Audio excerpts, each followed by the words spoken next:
Callum, perhaps I could ask you to close this part of the QA. Before we go to the QA, just close this bit of the panel discussion, perhaps with your own sort of summary and your top tips regarding what we've talked about. So firstly, just building a little bit on what Laura and Andrea have said.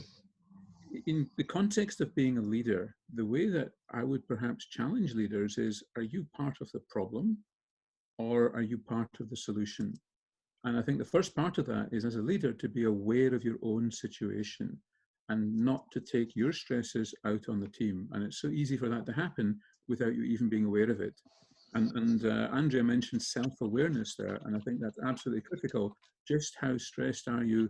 How are you reacting to your team because of the challenges that you're having yourself at the moment?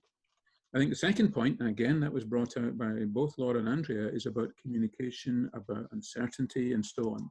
And uncertainty is a major source of additional stressors.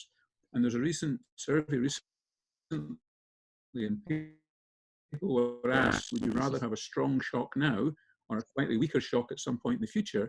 And most people would prefer a slightly stronger shock now because at least they know what's happening. And I think that's an interesting concept about just being able to communicate as much as you can, be clear, be authentic, let people know what's going on.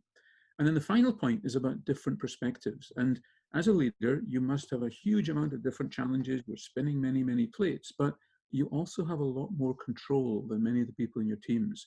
And in some ways, it can be more stressful to be a checkout operator with all sorts of personal issues than to be a senior executive, because that checkout operator perhaps has a lot less control over the kind of elements that are making life stressful. So having that perspective about how other people might be finding it difficult in different ways can also be helpful. So in terms of, I guess, just summarizing the top tips, the first of them, and we touched on this earlier, is that the brain is the main source of our adversity, the psychological stressors, but it is also a big part of the solution. So developing a sense of perspective, and I think that came across from both Laura and from Andrea, about being able to look at the problems you got and staying positive about them.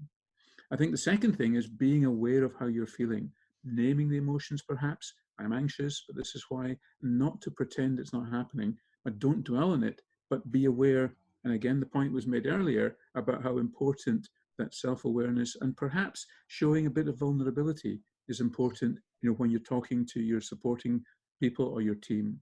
And then the final point is about building up resources. If you know it's going to be stressful, you've got a 6-week lockdown about to happen or whatever, then you can prepare to some extent. And I think Laura talked there about her holiday and about being able to look forward to that and to get the benefit from that. Both people talked about sleep and how important it is when you have the opportunity to build up some physical reserves, to build up a network, your family, your connections, reaching out to people, but also to think about what worked for me in the past. What is my resilience toolkit, if you like, that I know I can draw upon in the future? And the key point is resilience is something you can learn, and it's something you can learn from other people. It's something you can learn from yourself based on what worked in the past.